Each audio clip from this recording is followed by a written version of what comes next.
Hello नमस्कार दोस्तों, आपके यूट्यूब चैनल टारगेट विकास में आपका स्वागत है। इलाहाबाद की क्लासेस हमारे चैनल पे लगातार आपको प्रोवाइड की जा रही, मैथ, हिंदी, इंग्लिश सारी कराई जा रही। आज हम मैथ का प्रैक्टिस सेट 3 लेकर आए हैं, जो आपके एग्ज़ाम ग्रुप डी की लेवल के क्वेश्चन है। यहाँ पे जो हम आपको क्लासेस प्रोवाइड करा रहे हैं वो इजी टू मॉडरेट क्लास रह रही हैं। यहाँ पे 2019 में जो जैसा पेपर आया था उसी टाइप के मैं क्वेश्चंस लेकर आया हूँ। आपको सारे ईयर वाइज में क्वेश्चंस करा रहा हूँ, तो आपको इससे ये क्या होगा, आपका मैं कॉन्सेप्ट क्लियर करूँगा। बेसिक क्वेश्चन से हाई लेवल के क्वेश्चन कराऊंगा, जिससे आपके एग्जाम में जो भी क्वेश्चन आया आप करके आए। यहाँ पे आज जो मैं करने वाला हूँ, जो मेरा सैम्पल पेपर रहेगा वो बेसिक लेवल का रहेगा, जिससे कि आपको जो छोटी छोटी बातें हैं, जो छोटे छोटे कॉन्सेप्ट नहीं क्लियर है, वो यहाँ पे आपको क्लियर हो जाएंगे। और इसके बाद में मेरा जो सैम्पल पेपर आने वाला है, जो कल आपको मिलेगा, वो आपका थोड़ा हाई लेवल का होगा। एक इजी, एक मॉडरेट और एक हाई लेवल का, इस टाइप से मैं आपको प्रोवाइड करता रहूँगा। अगर आपको इसकी लिंक में PDF चाहिए तो नीचे बायो में लिंक आपको दी जाएगी, उस टेलीग्राम पे आप जुड़ जाइएगा। और जितने भी छात्र नए जुड़े हैं चैनल पर, चैनल को लाइक शेयर एंड सब्सक्राइब करना ना भूलें। क्वेश्चन नंबर फर्स्ट आपकी स्क्रीन पर, जिसको जितने क्वेश्चन आंसर आ रहे हैं वो आप लोग कमेंट बॉक्स में कमेंट करेंगे। यहाँ पे पहला क्वेश्चन पूछ रहा है, मान ज्ञात कीजिए। मान ज्ञात कीजिए, -3 का क्यूब क्या होगा। तो सभी को स्क्वायर क्यूब तो 20 तक लर्निंग होनी चाहिए, मिनिमम 20 तक, ओवरऑल तो 40 तक लर्न होनी चाहिए। तो 3 का क्यूब क्या होता है आपका, 27 होता है। अगर क्यूब में कोई वैल्यू है तो वो माइनस में ही रहती है, तो इसका आंसर क्या हो जाएगा हमारा -27 हो जाएगा। एक और मैं मेथड बताता हूँ, जिसको लर्न ना हो वो भी इस टाइप से भी कर सकता है। देखो -3, इसकी पावर 3 है, तो इसको 3 बार लिख लेना है -3 को। इस टाइप से लिखने के बाद में 3 को 3 से करेंगे तो 3 3 क्या होता है, 9 होता है। और उसके बाद में इंटू 3 -3 करेंगे, और ये माइनस का था, तो 9 3 कितने क्या हो जाएगा, 27 हो जाएगा। यहाँ पे माइनस माइनस प्लस हो गया था, और इसको करेंगे तो इस टाइप से आपका -27 आ जाएगा ना। क्वेश्चन नंबर 2 आपकी स्क्रीन पर, यहाँ पे क्या करना है, सरलीकृत करना है। सरलीकृत कीजिए, सिंप्लीफाई कीजिए। यहाँ पे आप देख सकते हैं 126 दो बार लिखा है, तो हम इसको कॉमन टेक आउट कर लेंगे। तो अंदर हमारी वैल्यू क्या बचेगी, 55 प्लस 45 बचेगी, वो यहाँ पे लिख दी गई। अब हम क्या करेंगे, 55 प्लस 45 को ऐड करेंगे, 55 और 45 का योग करेंगे तो हमारा कितना आएगा, 100 आएगा।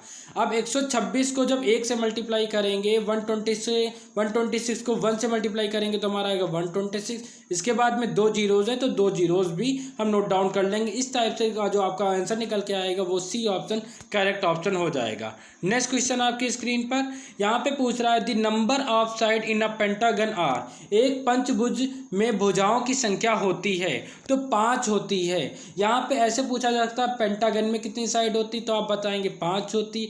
हेक्सागन में पूछा जाएगा तो 6 साइड होती। ऑक्टागन में पूछा जाएगा तो 8 साइड होती हैं। हेप्टागन में पूछा जाएगा तो 7 साइड होती हैं। ऐसे इक्विलेटरल ट्रायंगल पूछा जाएगा क्या होता है, उसकी ऑल साइड इक्वल होती हैं। स्केलेटल ट्रायंगल में तीनों डिफरेंट साइड्स होती। ओवरऑल इतने क्वेश्चन इस क्वेश्चन पे बेस बन सकते हैं, तो इन क्वेश्चन को एक बार रिवाइज कर लीजिएगा। नाउ नेक्स्ट क्वेश्चन आपकी स्क्रीन पर यहाँ पे दिया गया है, determine the time taken when the distance is 1560 kilometre and speed is 780 kilometre per hour. In Hindi में आप अब समझेंगे, उस समय को निर्धारण कीजिए जब दूरी 1560 किलोमीटर है और गति 780 किलोमीटर प्रति घंटा है। तो कैसे इस क्वेश्चन को करना होगा, सबसे पहले आपको देखो क्या निकालना है, आपको क्लियर हो गया। अब देखो दिया क्या क्या गया है, आपको दूरी दी गई है, तो दूरी की वैल्यू कितनी दी गई है वो लिख लेंगे। ऐसे गति दी गई, गति की वैल्यू लिख ली गई है। दूरी को इंग्लिश में हम बोलते हैं डिस्टेंस बोलते हैं, डिस्टेंस की वैल्यू लिख ली गई। गति को हम स्पीड बोलते हैं, स्पीड की वैल्यू दी गई है। ठीक है, अब हमें क्या निकालना है, आपको समय निकालना है। तो फॉर्मूला आपको पता होगा, गति इजकल टू दूरी अपॉन 7 होता है। इन इंग्लिश में हम समझेंगे तो speed is equal to distance upon time होता है। आपको गति की वैल्यू दी गई थी, उसके नीचे लिख दी। दूरी की वैल्यू दी गई, दूरी पे रख दी। समय हमें पता नहीं, तो वहाँ पे हमने कुछ भी नहीं रखा। ओवरऑल आपने डिस्टेंस की वैल्यू पुट कर दी, और इस डिस्टेंस की वैल्यू पुट कर दी, और आपने स्पीड की वैल्यू पुट कर दी। इस टाइप से बाद में आप क्या करेंगे, ये मल्टीप्लाई में तो कहाँ पे डिवाइड में आ जाएगा, और समय इसकी जगह पे चला गया। 0 से 0 कैंसिल आउट करेंगे, फिर इसे आप कैलकुलेट करेंगे। जब सॉल्व करेंगे तो आपका समय 2 घंटा निकल के आएगा। कितना निकल के आएगा, 2 घंटा। मतलब 2 घंटे में वो कितनी 780 किलोमीटर कवर कर लेगा। ठीक है, ओवरऑल नेक्स्ट क्वेश्चन अब आप देखते हैं। यहाँ पे कह रहा है कि तो 12 किलोग्राम चीनी की कीमत 240 रुपये है, तो 3 किलोग्राम चीनी की कीमत क्या होगी। तो अब हम क्या करेंगे, 12 किलो चीनी की कीमत 240 रुपये है, आप लिख लेंगे। 12 देखो यहाँ पे मैं फिर से रिपीट कर दे रहा हूँ, 12 किलो चीनी की कीमत कितनी, 240 रुपये है। तो 1 किलो की पहले हम निकालेंगे, तो 1 किलो निकालने के लिए क्या करेंगे, 240 को 12 से हम क्या कर देंगे, विभाज्य कर देंगे, डिवाइड कर देंगे। जब आप इसे डिवाइड करेंगे तो 12 बन जाए 12 एंड 12 2 जा 24, 12 एकम 12, 12 दूनी 24 और एक जीरो आ जाएगा। तो 1 किलो की कीमत कितनी आ गई, 20 रुपये आ गई। अब कितने किलो पूछ रहा है आपको, 3 किलो की पूछ रहा है। तो क्या करेंगे, जो भी 20 रुपये आया है उसको 3 से मल्टीप्लाई करेंगे, तो 3 दूनी 6, तो कितने की, 60 रुपये की मिलेगी। 3 किलो चीनी कितने रुपए की मिलेगी, 60 रुपये की मिलेगी। ओवरऑल क्वेश्चन आपको समझ में आ गया होगा। Now next question number next यहाँ पे कह रहा है, यदि एक बॉक्स में 5 आम हैं तो बी बॉक्स में आमों की कुल संख्या कितनी हो जाएगी। इन इंग्लिश में हम समझेंगे, if there are 50 mangoes in a box then what is the total number of mangoes in B number of boxes. तो आपको देखो, एक बॉक्स में 50 मैंगो हैं, तो नंबर ऑफ बॉक्सेस बी में कितने होंगे, तो मल्टीप्लाई करेंगे, तो आंसर हमारा क्या निकाल के आएगा, 50 भी हो जाएगा, जो कि आपका ए ऑप्शन करेक्ट ऑप्शन हो जाएगा। नेक्स्ट क्वेश्चन यहाँ पे कह रहा है, यदि जूस के 6 क्रेनों की कीमत 210 रुपये है तो जूस के 4 क्रेनों की कीमत क्या होगी। If the cost of 6 cans of juice 210 rupees then what is the cost of 4 cans of juice. Same to same अभी मैंने क्वेश्चन कराया था उसी टाइप से हमने क्या बताया, देखो 6 क्रेन की कीमत कितनी दी गई, 210 रुपये दी गई। तो 1 क्रेन की निकालने के लिए क्या करेंगे, 210 को 6 से क्या करेंगे, डिवाइड करेंगे। और हमें 4 की कीमत निकालनी, 4 केन्स कितने होंगे, तो इंटू 4 यहाँ पे आप कर सकते हैं। अब उसके बाद में क्या करेंगे, 2 3 जा 6 एंड 2 2 जा 4 हो जाएगा, 3 1 जा 3 एंड 3 7 जा 21 0। 70 को 2 से जब मल्टीप्लाई करेंगे तो 2 7 जा 40, 140 रुपये आ जाएगा, जो कि आपका option number B correct option हो जाएगा। एक बार मैं फिर से सोल्यूशन को रिपीट कर दे रहा हूँ। 6 क्रेन की कीमत 210 रुपये है, तो 1 क्रेन की निकालने के लिए 210 को 6 से डिवाइड करेंगे, इंटू 4 की निकालना तो इंटू 4 कर देंगे, फिर आप इसे कैंसिल आउट करेंगे तो आपका 140 रुपये निकल के आएगा। नेक्स्ट क्वेश्चन आपकी स्क्रीन पर यहाँ पे दिया गया, बार ग्राफ से रिलेटेड कभी कभार आपके एग्जाम में क्वेश्चन रख दिया जाता है। प्रॉपर वजह से पहले हम ग्राफ को समझेंगे, फिर हम क्वेश्चन को सॉल्व करेंगे। बार ग्राफ वर्षों 2013-17 के दौरान सरकार द्वारा खरीदी गई गेहूं की मात्रा को दिखाता है। यहाँ पे क्या बता रहा है, 2013 से 2017 तक आपको यहाँ पे सरकार द्वारा खरीदी गई गेहूं की मात्रा दिखा रहा है, ये आपको दिया गया। और एक यूनिट जो है वो 5000 टन के इक्वल है।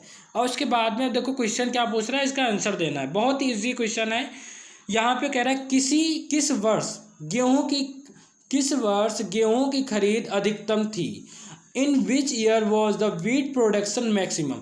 तो मैक्सिमम सबसे ज़्यादा खरीद कब की गई, तो देख लेंगे सबसे ज़्यादा वैल्यू किसकी बढ़ी है। बार ग्राफ किसका दिख रहा है, तो आपको दिख रहा है किसका, 2017 का दिख रहा है, तो ए ऑप्शन आपका करेक्ट ऑप्शन हो जाएगा 2017।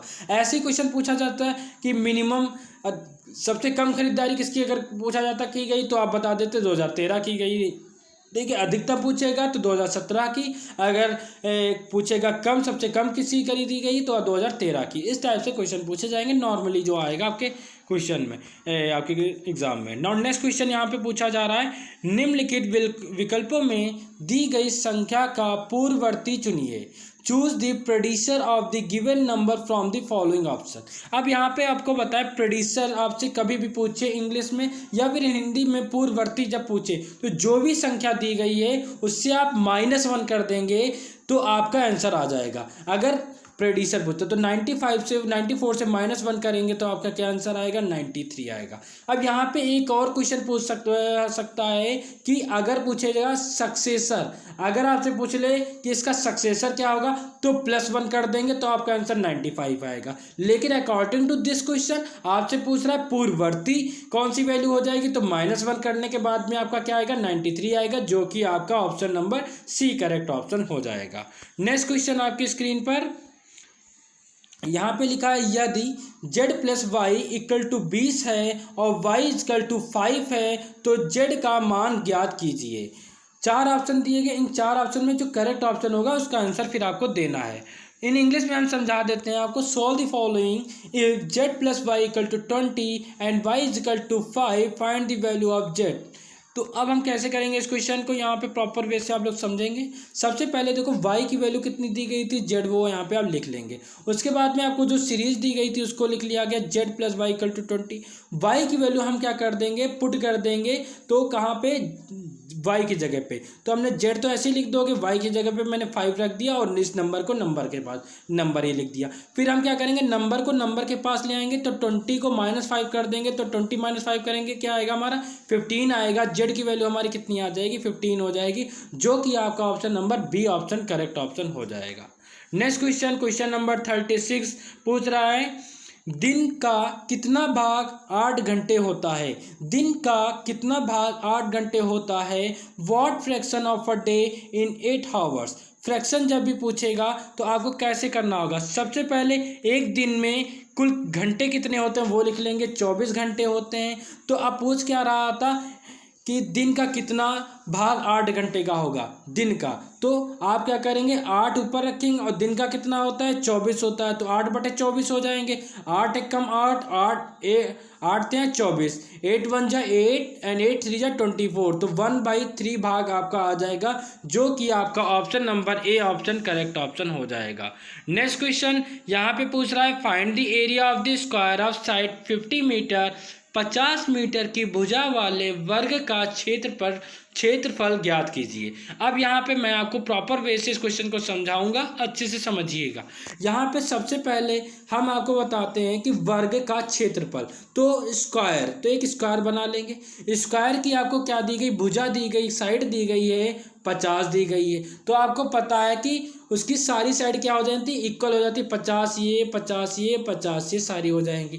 तो वर्ग का भुजा, वर्ग की भुजा कितनी दी गई, 50 मीटर दी गई है। इसका फार्मूला क्या होता है, भुजा का स्क्वायर होता है। भुजा का स्क्वायर होता है मीन्स साइड स्क्वायर होता है। अब हम क्या करेंगे, जो आपकी भुजा दी गई यहाँ पे हम पुट कर देंगे, 50 दी गई, 50 का स्क्वायर करना होता है या फिर दोबारा मल्टीप्लाई कर लेंगे। तो 5 × 25, 5 × 25 और 2 इसके 0 आ जाएंगे, तो 2500 आ जाएगा। 5 × 5 = 25 एंड डबल 0 लगा देंगे। तो ओवरऑल आपका आंसर जो निकल के आया वो आपका option number B correct option हो गया। बी ऑप्शन आपका करेक्ट ऑप्शन हो गया। नेक्स्ट क्वेश्चन देखो, सरलीकृत कीजिए। यहाँ पे दिया गया है सिंप्लीफाई। तो इस टाइप के क्वेश्चन आपके एग्जाम में पूछे जाते हैं। अभी आपका जो 2022 में इलाहाबाद हाई कोर्ट का क्वेश्चन जो एग्जाम हुआ था उसमें भी इस टाइप का क्वेश्चन आया है। और पेंटागन वाला जो भी बताया था, पंचभुज वाला, उस टाइप का भी क्वेश्चन आया था। ठीक है, तो उस टाइप के क्वेश्चन तो आपको स्किप करने ही नहीं करने हैं। ओवरऑल इस क्वेश्चन को हम सॉल्व कैसे करेंगे, सरलीकृत कीजिए। तो एक बॉडमास रूल होता है, उसके अकॉर्डिंग हम इन क्वेश्चन को सॉल्व करना होता है। बी का मतलब होता है सबसे पहले ब्रैकेट ऑफ का, ओ का मतलब होता है ऑफ को सॉल्व करेंगे, फिर डी का मतलब डिवाइड सॉल्व करेंगे, एम का मतलब मल्टीप्लाई, ए का मतलब ऐड सॉल्व करेंगे, फिर एस का मतलब होता है सब्ट्रैक्ट। इसके अकॉर्डिंग अगर आप क्वेश्चन करते हैं तो कभी भी आपका क्वेश्चन गलत नहीं होगा और 100% आपके एग्जाम में इस टाइप का क्वेश्चन 1 से 2 क्वेश्चन रखे जाते हैं। तो यहाँ पे कैसे सॉल्व करेंगे, अकॉर्डिंग टू बॉडमास रूल हम क्या करेंगे, सबसे पहले ब्रैकेट को सॉल्व करेंगे। तो हमें दिया क्या गया था, 5 × -4 बटे में हमारी कितनी वैल्यू दी गई, -6 दी गई है। अब हम क्या करेंगे, 5 × 4 = कितना होता है, 20 होता है, माइनस है तो माइनस का आ जाएगा। नीचे हमारी क्या संख्या दी गई, -6 दी गई, माइनस से माइनस कट जाएगा।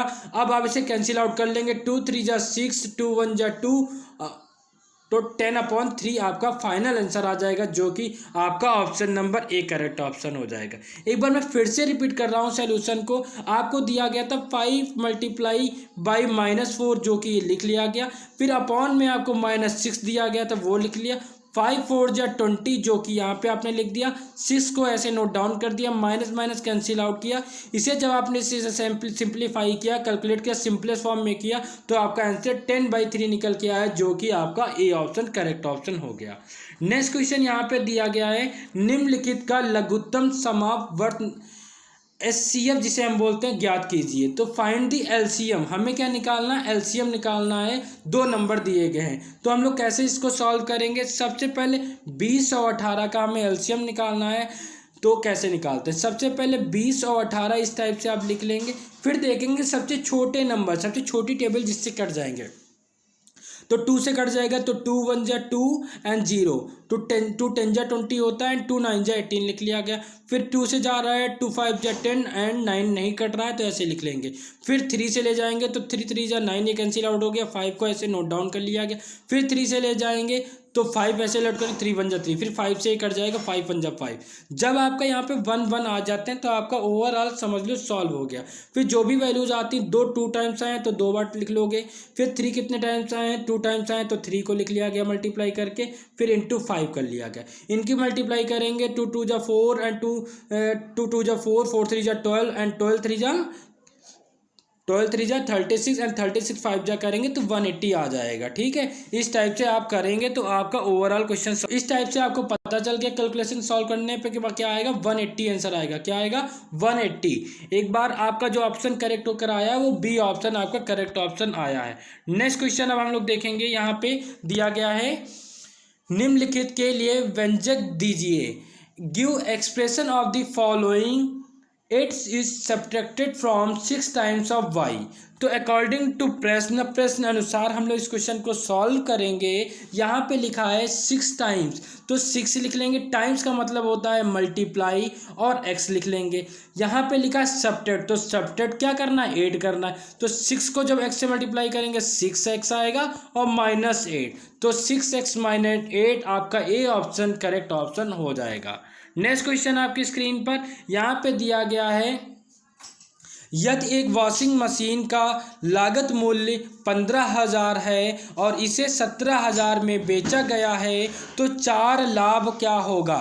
ठीक है, if the cost of the price of washing machine is ₹15,000 and it sold for ₹17,000 then the profit it is. Now question को सॉल्व करेंगे तो सबसे पहले आपको यहाँ पे वॉशिंग मशीन का क्रय मूल्य दिया गया था वो लिख लेंगे, वॉशिंग मशीन का विक्रय मूल्य दिया गया था वो लिख लेंगे। लाभ का फॉर्मूला आना चाहिए, क्या होता है, विक्रय माइनस क्रय मूल्य होता है। विक्रय की वैल्यू पुट कर देंगे विक्रय के नीचे, क्रय के नीचे क्रय की मूल्य, माइनस करेंगे 17,000 से 15,000 तो आपका 2,000 रुपये निकल के आएगा, जो कि आपका ऑप्शन नंबर बी करेक्ट आया। इन इंग्लिश में अब सभी छात्र समझेंगे। यहाँ पे आपको क्या दिया गया था, वॉशिंग मशीन की कॉस्ट प्राइस दी गई थी, वॉशिंग मशीन की आपका सोल्ड प्राइस दिया गया था, प्रॉफिट निकालना था। प्रॉफिट का फॉर्मूला होता है selling price minus cost price होता है। सेलिंग प्राइस की वैल्यू पुट करेंगे और माइनस का साइन उसी के रख देंगे, फिर कॉस्ट प्राइस की वैल्यू पुट करेंगे। 17,000 से माइनस करेंगे 15,000, देन आपका फाइनली आंसर आ जाएगा 2,000, जो कि आपका option number B correct option हो गया। नेक्स्ट क्वेश्चन यहाँ पे पूछ रहा है, दी गई 5 संख्याओं का औसत ज्ञात कीजिए। Find the average of the given 5 numbers. Overall देखो औसत का फॉर्मूला क्या होता है, औसत इज इक्वल टू कुल संख्या का योग अपॉन में कुल संख्या। इन इंग्लिश में हम समझेंगे average is equal to sum of all number upon total numbers. Overall question को अब सॉल्व कैसे किया जाता है, जितने भी नंबर हैं इन सब को आप प्लस करेंगे, 0 + 1 + 2 + 3 + 4, फिर जितनी भी संख्या होती है उनके नीचे लिख देते हैं 5 संख्या। इन सब का आप योग करेंगे, 5 से डिवाइड करेंगे तो फाइनली आपका जो आंसर आएगा वो 2 आएगा। एक बार मैं फिर से रिपीट कर रहा हूँ, औसत का फॉर्मूला लिखेंगे कुल संख्या अपॉन योग, कुल संख्या का योग अपॉन में कुल संख्या, उन सब का योग करेंगे, नीचे 5 संख्या है तो 5 लिखेंगे। इन सब का जब आप योग करेंगे तो 10 आएगा, नीचे 5 लिखेंगे, 5 कम 5, 5 दूनी 10, आपका 2 आंसर आएगा, जो कि आपका option number C correct option हो जाएगा। यहाँ पे नेक्स्ट क्वेश्चन देखते हैं, बहुत ईजी क्वेश्चन है, देखते देखते आपसे सॉल्व हो जाएगा। यहाँ पे लिखा है छायाकृति भाग को दर्शाने वाला भिन्न लिखिए। यहाँ पे मैं भिन्न लिखना है, right the fraction representing the shaded portion. बहुत ही इजी मेथड से बताएंगे। सबसे पहले काउंट कर लेंगे टोटल कितने आपकी बनी है डिजाइन, 1 2 3 4 5 6 7 8, तो नीचे लिखेंगे 8 और टोटल कलर कितने हैं 1 2 3, तो ऊपर लिखेंगे 3। इन इंग्लिश में हम समझेंगे न्यूमरेटर एंड अपॉन में होता है डिनोमिनेटर। टोटल वैल्यू जो होती हैं वो डिनोमिनेटर में लिख लेते हैं। टोटल वैल्यू हमारी कितनी 8 डिनोमिनेटर में लिख ली, न्यूमरेटर में जितनी कलर पार्ट है वो लिख लिया, शेडेड पोर्शन लिख दिया, तो हमारा आंसर निकल के आया A 3/8। भिन्न हमारा सॉल्व हो गया। नेक्स्ट क्वेश्चन अब हम क्या करेंगे, यहाँ पे पूछ रहा है रिक्त स्थान की पूर्ति कीजिए, fill in the blank. 10 metre dash centimetre होता है। तो आपको पता है 1 मीटर में कितने सेंटीमीटर होते हैं, 100 सेंटीमीटर हैं। तो 10 मीटर में कितने हो जाएंगे, तो 10 को हम मल्टीप्लाई कर देंगे 100 से, तो 1 1 कम 1 और 2 इसके 0 1 इसका 0, तो आपका आंसर निकल के आएगा 1000 सेंटीमीटर, जो कि आपका option number B correct option हो जाएगा। नेक्स्ट क्वेश्चन यहाँ पे दिया गया है, श्रृंखला पूरी कीजिए, कंप्लीट दिस सीरीज। हमें सीरीज को कंप्लीट करना है। तो आप क्या करेंगे, यहाँ पे देखेंगे 8 में कितना ऐड करें तो 16 हो जाएगा। 8 में अगर हम 8 ऐड करते हैं तो 16 हो जाएगा। 16 में अगर हम 8 ऐड करते हैं तो 24 हो जाएगा। 24 में अगर हम 8 ऐड करेंगे तो हमारा 32 हो जाएगा। तो जो कि आपका ऑप्शन नंबर बी ऑप्शन आपका करेक्ट ऑप्शन हो जाएगा। नेक्स्ट क्वेश्चन आपकी स्क्रीन पर आप सभी लोग देख सकते हैं। यहाँ पे क्या दिया गया है, निम्नलिखित का गुणनफल ज्ञात कीजिए, find the product of the following. हम कैसे करेंगे इस क्वेश्चन को सॉल्व, देखिए 2 को 3 से जब मल्टीप्लाई करेंगे तो हमारा 6 आएगा, और 5 से 1 जा हमारा कितना होता है, 35 होता है, जो कि आपका option number B correct option हो गया। नेक्स्ट क्वेश्चन अब हम सभी लोग देखेंगे। यहाँ पे दिया गया है 29/4 को दशमलव में परिवर्तित कीजिए, कन्वर्ट 29/4 इंटू डेसिमल। आपको क्या करना है, 4 से जब 29 को भाग देंगे तो आपका आंसर निकल के आ जाएगा। तो 4 9 जा कितना होता, 4 7 जा होता है 28 होता है। यहाँ पे बचेगा एक रिमाइंडर। तो अब हम क्या करेंगे, पॉइंट लगाएंगे, 0 बढ़ाएंगे, फिर हम कर ले जाएंगे 4 2 जा होता है 8 होता है, 10 से 8 माइनस करेंगे तो आपका बचेगा 2, फिर पॉइंट लगा तो हम 0 बढ़ा सकते हैं। 4 5 जा होता है 20, तो ये कट जाएगा, रिमाइंडर 0 आ जाएगा। तो आपका आंसर क्या निकल के आएगा, 7.25 निकल के आएगा, जो कि आपका ऑप्शन नंबर बी करेक्ट हो जाएगा। इन शॉर्ट लैंग्वेज में अगर हम समझते हैं तो 29 को 4 से जब आप विभाजित करेंगे तो 7.25 निकल के आंसर आएगा। यहाँ पे देखो डायरेक्टली फार्मूला भी पूछा जा सकता है आपसे, तो सारे फार्मूला आपको पता भी होने चाहिए। कह रहा वर्ग का परिधि इक्वल टू 4 मल्टीप्लाई डैश होता है, perimeter of square equal to क्या हो जाएगा, तो क्या हो जाएगा 4 मल्टीप्लाई साइड हो जाएगा। ए ऑप्शन निकल के आएगा, एक भुजा की लंबाई लेंथ ऑफ अ साइड हो जाएगा, जो कि आपका ऑप्शन नंबर ए करेक्ट हो जाएगा। नेक्स्ट क्वेश्चन यहाँ पे दिया गया है, लघुत्तम की पहचान कीजिए, identify the greatest and the smallest in this number. हमें क्या पहचानना है, ये नंबर दिए गए हैं यहाँ पे, और इसमें हमें महत्तम और लघुत्तम की पहचान कीजिए। तो संख्याओं को सबसे पहले हम लोग क्या करेंगे, इनको हम आरोही क्रम में व्यवस्थित कर लेंगे। आरोही क्रम इन इंग्लिश में हम इसे बोलते हैं असेंडिंग ऑर्डर में हम कर लेंगे, छोटे से बड़ा में लिख लेंगे, ये इस टाइप से लिख लेंगे, लिख लिया गया। फिर इसमें आपको सबसे छोटी वैल्यू कौन सी है और बड़ी वैल्यू बतानी है, तो आपका कौन सा ऑप्शन करेक्ट हो जाएगा, ए ऑप्शन करेक्ट ऑप्शन हो जाएगा। इस टाइप से आप कर सकते हैं। नेक्स्ट क्वेश्चन यहाँ पे आपने देखा, ओवरऑल आपको 25 क्वेश्चंस कराए गए हैं। इन 25 क्वेश्चन में आपके कितने क्वेश्चन सही होते हैं, एक बार आप सभी लोग कमेंट बॉक्स में कमेंट करें। अगर कोई भी डाउट है आपको, तो आप लोग उस डाउट को कमेंट बॉक्स में कमेंट करें, उस पर नया वीडियो बनाया जाएगा आपको डाउट के लेकर।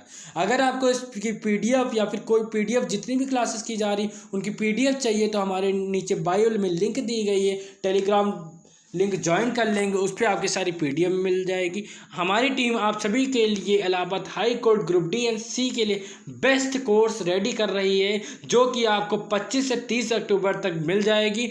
उस कोर्स को अगर आप एक बार पढ़ लेते हैं तो आपका सिलेक्शन जो है 100% हो जाएगा। आप लगातार हमारे साथ बने रहें और चैनल को एक बार like, comment and share and subscribe करना ना भूलें। नमस्कार दोस्तों, धन्यवाद।